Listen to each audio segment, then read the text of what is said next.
Iran's most heavily fortified nuclear facility, buried deep in a mountain, was hit by bombs no one saw coming. The United States used a bomber that hasn't been touched by enemy radar in over 30 years. And the weapons dropped? They're designed to crack through concrete like a jackhammer through drywall. I'm Mandatory Fun Day, and today we're breaking down one of the most effective military operations in history. Throughout this video, I'm not going to opine on whether or not this operation should have happened. I am simply going to talk about the effectiveness of it and the different platforms and capabilities that were used to make it possible. You guys didn't think I knew the word opine, but I know lots of words. I also know photosynthesis. I know that word too. In order to conduct Operation Midnight Hammer, the United States used stealth science and a 30,000-pound reminder that air dominance is still a thing. Stick around to the end of this video because we'll be talking about whether this strike sets a new precedent for global military operations and how countries like China and North Korea are watching very closely. Very closely. What exactly got hit?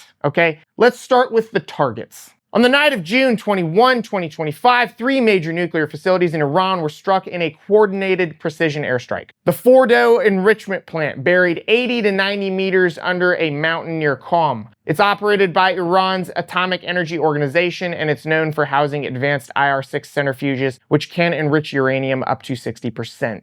The Natanz enrichment facility, it's Iran's largest nuclear site. It includes underground centrifuge halls, administration blocks, and electric substations. It's been targeted multiple times in the past via cyber attacks and sabotage, but never with this kind of kinetic power. And then the Isfahan uranium conversion facility. It converts yellowcake uranium into uranium hexafluoride gas for centrifuge use. More exposed, but critical to Iran's nuclear fuel cycle. These weren't just symbolic targets. These were part of the nerve center of Iran's nuclear program. These were significant sites. And the fact that they were struck in rapid succession with minimal warning and no successful interception tells us one thing. America's ability to penetrate deep into enemy airspace without detection is still unmatched. Regardless of how you feel about whether or not this strike should have happened, this was an incredibly effective display of American military power. This will be an operation, more than likely, that is studied long-term throughout history. I am curious to hear what the audience thinks because I have found that my audience is incredibly well informed. Which target of the ones that I just mentioned do you think was the most strategically important? I want to hear your thoughts in the comments. As always, I appreciate the support you guys give me just watching this video. If you want to support me further, you can head over to themandatoryfunday.com. We've got merch, hats, shirts, sweaters, all that good stuff. Website members get 20% off all merch and access to exclusive content that you will only see there. In addition, we've got a link on the website for regulation compliant shirts that you can wear under your uniform. The exclusive content associated with this video is on how China is sweating given the effectiveness of this strike. China has numerous underground nuclear facilities that it believes were untouchable, but it's looking like we can touch it. Let's get back to the regular video now. Wait, hold on. Let me tell you, if Iran's government starts shopping for anti-stealth radar, we'll cover it on the website. We'll cover it there, all right? Now back to the video. What was used to strike the targets? All right, so the primary platform was the B-2 bomber, okay? But submarines were also used to strike some of the targets. But my focus is gonna be on that beautiful, beautiful Dorito in the sky. Everybody's a gangster until the sky starts missing pixels. Let's talk about this beautiful, beautiful aircraft. The B-2 Spirit, the world's most advanced strategic bomber. It first flew in the late 80s and it entered service in the late 90s. It was built by Northrop Grumman during the Cold War specifically to bypass Soviet air defenses and strike hardened targets. That's exactly what it did here. Each B-2 costs well over $2 billion,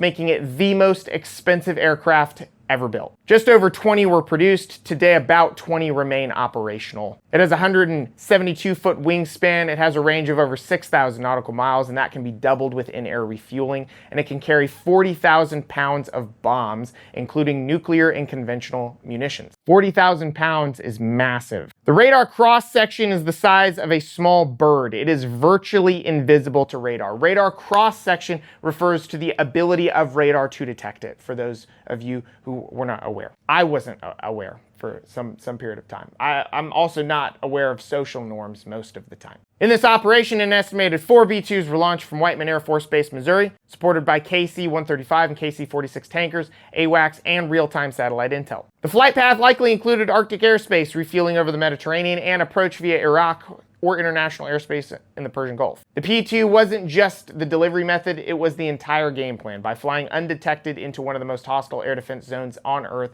it showed that U.S. doesn't need local bases or allied airstrips to hit hardened targets anymore. This really was a pretty significant flex. Okay, this was a highly effective show of force, because a show of force where you're actually striking legitimate targets effectively, there's not really any better force than that, okay? If you want to show force and you're just walking around with your chest puffed out, it's better if you go just punch somebody in the face. That's the force. And then if you also happen to knock them and 2 of their friends out with the punch, you showed the force. And not like the Star Wars force, it's like the real force. I am super curious to hear your thoughts. The B-21 Raider, currently in development, it very much looks like a replacement to the B-2, but given the effectiveness of this operation, is this going to show us that we should continue to maintain the B-2s? Do they have, maybe even another couple decades left in them? Let me know what you think in the comments. Here's the question that really matters. Why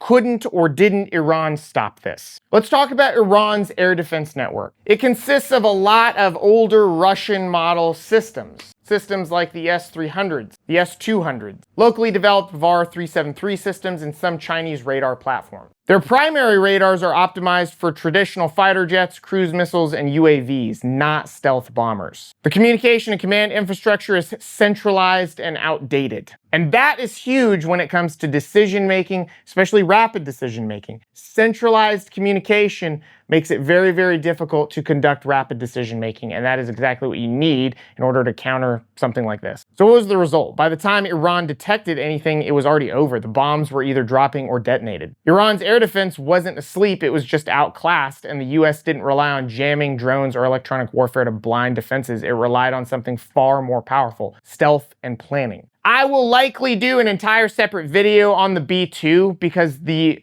amount of tech and just innovative technology that went into the development of it, and the fact that it is still as effective as it is pretty remarkable. I mean, it truly is purpose-built to not be detected and drop as much ordnance as humanly possible. But what about our other adversaries? Looking at you, North Korea and China. They now have to rethink what it takes to protect their most vital asset. Do you think that any country right now could stop a B-2 strike? Tell me who and tell me how. I'm genuinely curious.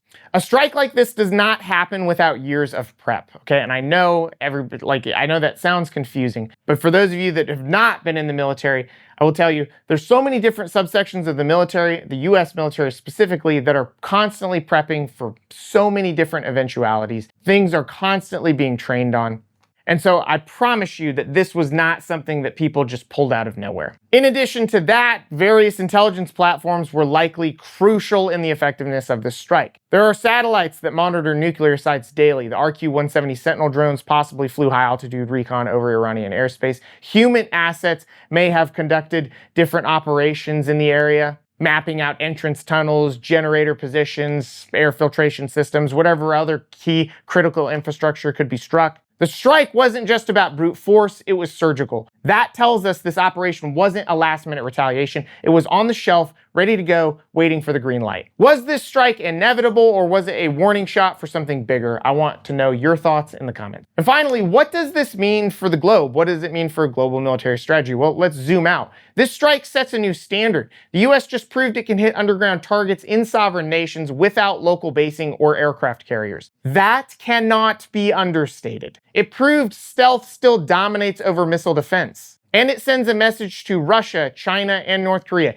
Even if your sites are buried, they are not untouchable. But there is a flip side. Iran may now feel justified in escalating its nuclear program further, and doing so without announcing it to the world. We may have delayed the program, but the strategic risk just went up. My last question for you is, do you think this strike should have happened? Do you think it was worth it? Or did this just set the stage for something worse? I want to hear your thoughts. As always, thank you for watching my video. Thank you for listening to me yap. I don't know how you guys do it. I don't know. I have to listen to myself. I have to live like this. But you guys, you know, you're always there for me. Don't forget to hit that subscribe button. And if you enjoyed this video, watch one of my other geopolitics videos. I have a lot of fun making them for you. I am Mandatory Fun Day.